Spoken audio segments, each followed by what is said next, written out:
सभी सुहागिनों को वट सावित्री व्रत की हार्दिक शुभकामनाएं। ये व्रत केवल एक अनुष्ठान नहीं बल्कि स्त्री शक्ति की श्रद्धा, संकल्प और निष्ठा का पर्व है। जिस प्रकार माता सावित्री ने अपने तप, प्रेम और दृढ़ता से यमराज से भी अपने पति सत्यवान को वापस पाया, उसी तरह ये व्रत हर सुहागन स्त्री की अटूट श्रद्धा का प्रतीक बन गया है।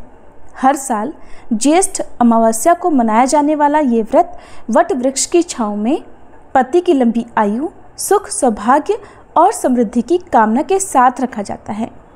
वट वृक्ष अर्थात बरगद का वृक्ष, जो स्वयं त्रिदेवों का वास स्थान माना गया है, उसकी पूजा करके स्त्रियां सावित्री जैसी शक्ति प्राप्त करती हैं।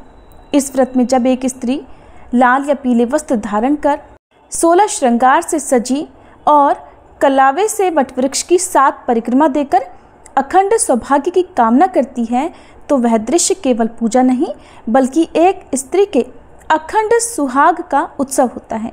चलिए अब जानते हैं इस व्रत की संपूर्ण पूजा विधि, पूजन सामग्री, शुभ मुहूर्त और व्रत से जुड़ी संपूर्ण जानकारी के बारे में, ताकि इस बार वट सावित्री अमावस्या आपके जीवन में सौभाग्य, समर्पण और सुख का वट वृक्ष बन जाए। वट सावित्री व्रत साल में 2 बार रखा जाता है।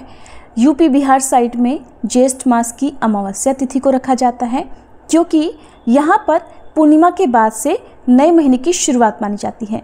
वहीं गुजरात और अन्य जगह पर जैसे दक्षिण भारत में ज्येष्ठ मास की पूर्णिमा तिथि पर वट सावित्री का व्रत रखा जाता है। वीडियो शुरू करने से पहले अगर आपको जानकारी अच्छी लगे तो वीडियो को लाइक करके इस दिन हमारे चैनल पर आप वट सावित्री की कथा भी जरूर सुनिएगा। इस बार अमावस्या की तिथि 2 दिन है और 26 मई सोमवार को दोपहर में 12:13 से अमावस्या तिथि लग जाएगी और अगले दिन 27 मई मंगलवार को सुबह 8:31 पर अमावस्या तिथि की समाप्ति होगी। और इस बार ज्येष्ठ अमावस्या का व्रत और वट सावित्री व्रत केवल 26 मई दिन सोमवार को ही रहेगा। 26 मई दिन सोमवार को सूर्योदय होगा सुबह 5:45 पर, सूर्यास्त होगा शाम 7:01 पर, ब्रह्म मुहूर्त सुबह 4:09 से 4:57 तक रहेगा। अमृत काल सुबह 3:24 से लेकर 4:49 तक रहेगा। राहु काल सुबह 7:30 से 9 बजे तक रहेगा। अब जानते हैं इस दिन पूजा के शुभ मुहूर्तों के बारे में। भले ही अमावस्या तिथि दोपहर से लग रही है, लेकिन जो सुबह की पूजा है वो आप सूर्योदय तक कर सकती हैं, क्योंकि इस व्रत में निर्जला रहकर ही पूजा की जाती है।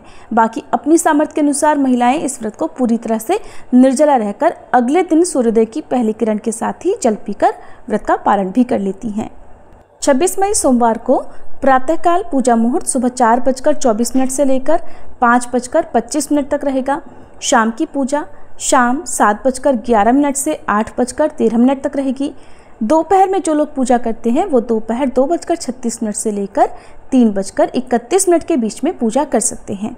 गोधूली मुहूर्त शाम 7:10 से 7:31 तक रहेगा। तो ये तो सारे पूजा के शुभ मुहूर्त हैं जब आप अपनी सुविधा के अनुसार पूजा कर सकती हैं।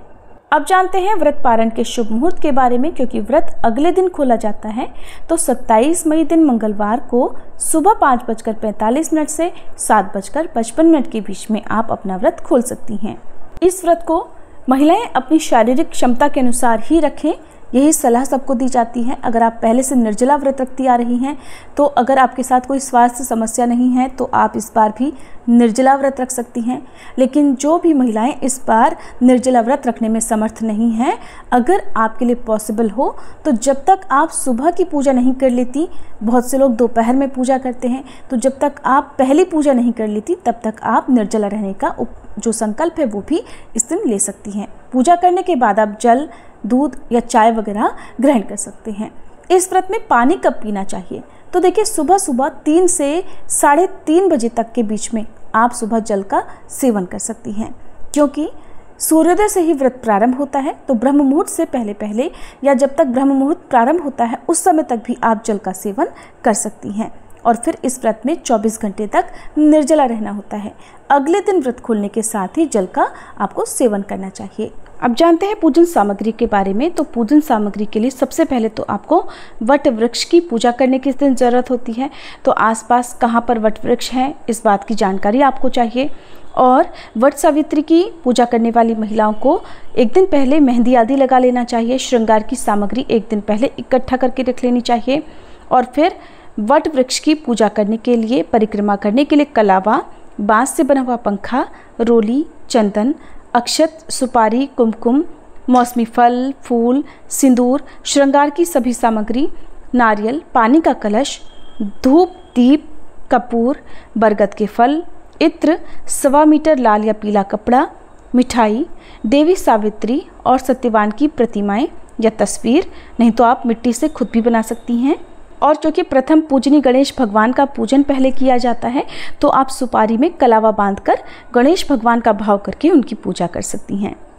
दान में देने के लिए सुहाग की सामग्री और दक्षिणा, फल, मिठाई या वस्त्र।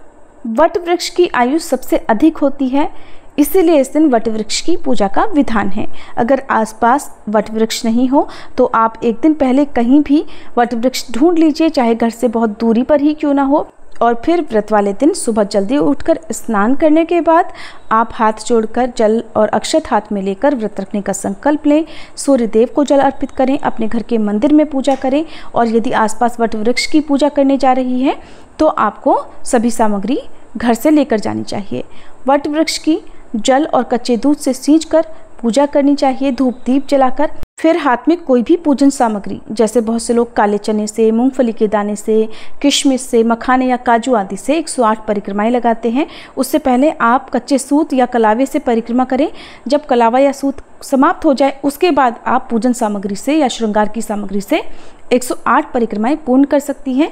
परिक्रमा करने के बाद आपको सत्यवान सावित्री की कथा का श्रवण करना चाहिए, अमावस माता की कथा का श्रवण करना चाहिए।